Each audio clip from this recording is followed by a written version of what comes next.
women live longer than men. I mean, obviously, I look at it from the perspective of, men are have a higher risk tolerance, are much more willing to bet it all, put themselves in a much more riskier situation in terms of finances, career, or even just doing something that is normally viewed as dangerous.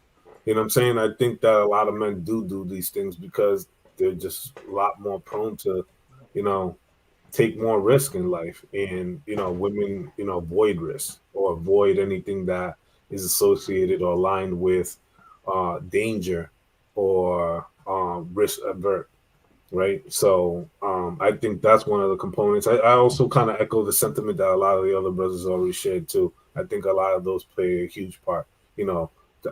Estrogen versus testosterone, and obviously men's health as well, which is often not talked about as much as it needs to. But I think there's a risk component, and there's also a societal component as well too. I mean, just think about the way that we drink. Just think about the way that we engage. You know what I'm saying? People use more recreational drugs than ever. People drink today more than ever. People smoke today more than ever. And people exercise a lot less today than ever.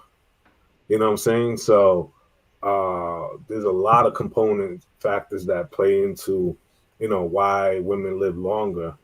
Some people are just, or some men in this case, are a little bit much more riskier with their own personal and mental health, that they put themselves in a position where they won't live as long as women do.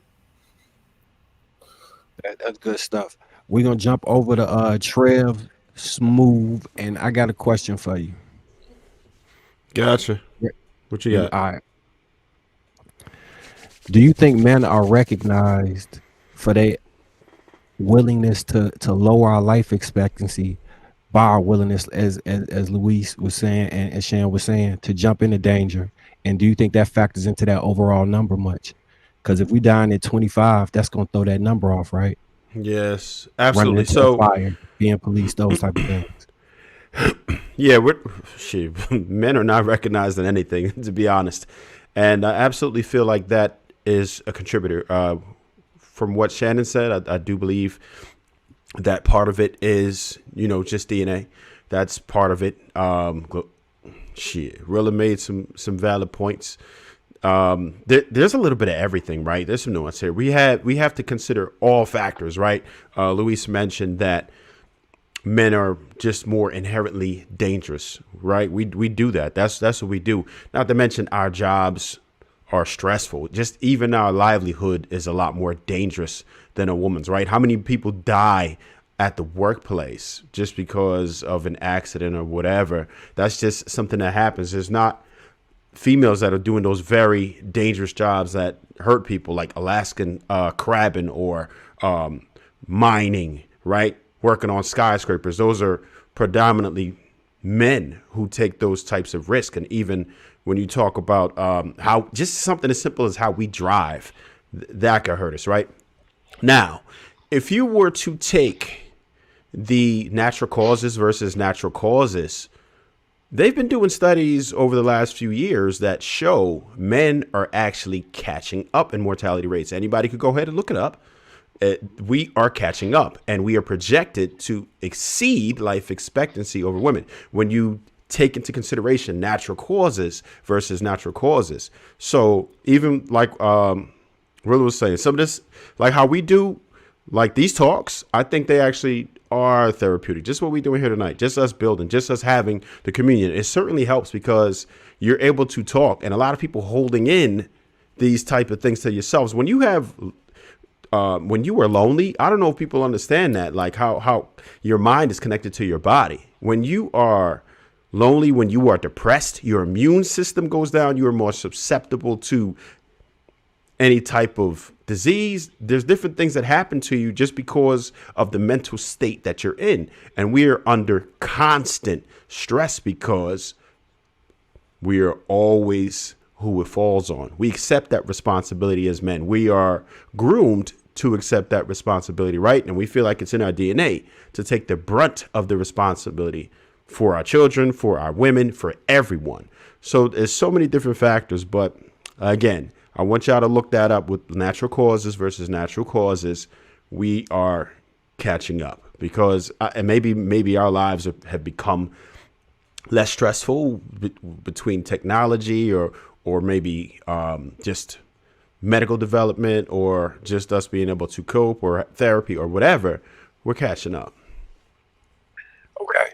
So I just looked up what it said in regards to the workplace fatalities. So men die almost to 10 times the rate of women as far as workplace fatalities. It's like 448 to 4,732, or roughly that number. So it is merit to that if Tenfold. anybody didn't think that was actually what was going on. Brother James. It's not even in the same ballpark. Yeah, Not in the these same jobs got to universe, be man. done, and the men who do them, salute to y'all. And if don't nobody tell you you a king if you rule yourself. You know what I'm saying? Salute to y'all, brothers. Brother James, it's on you, big dog. What you got for us in regards to this? Man, honestly, it sounded like a lot of confusion she was talking, because what she's basically telling a man to be unattractive to other women. Because think of a woman, think of like every man on this panel probably dealt with multiple women, right?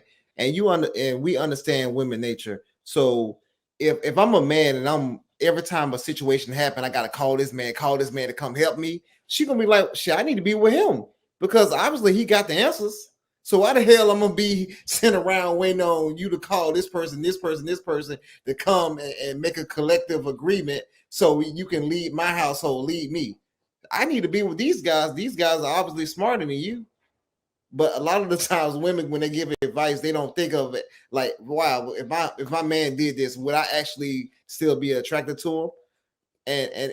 And we all probably been in leadership positions and jobs and different things like that, right? So when you put a lot of people's hands in stuff, it always tends to mess up. Too many hands always mess things up. So that's why a lot of men will rather handle things themselves. So they'll be successful or they'll learn something from it. So ladies, if you have a man, please don't give advice to be calling all these different people. Sometimes it's good to have somebody to be a wise counselor, right?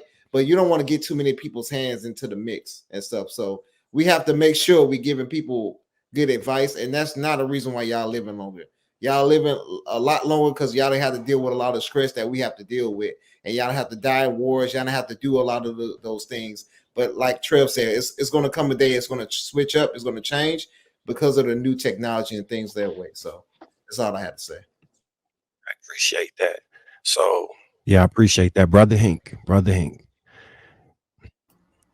Can you describe what it feel like to have the weight of your family on your shoulders? And do you think that has any adverse effects to your health, like we was talking about earlier, and can that contribute to you living or dying earlier, in your opinion?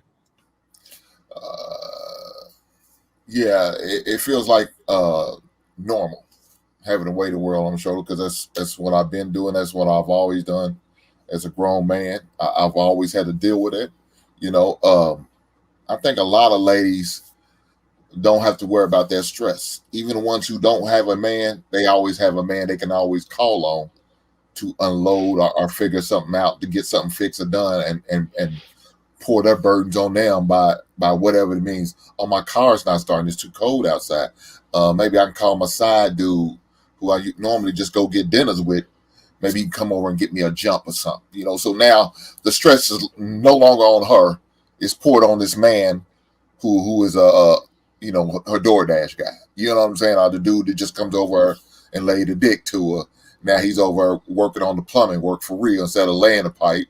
He's over fixing pipe. You understand what I'm saying? So, yeah, that's the reason why they have no stress.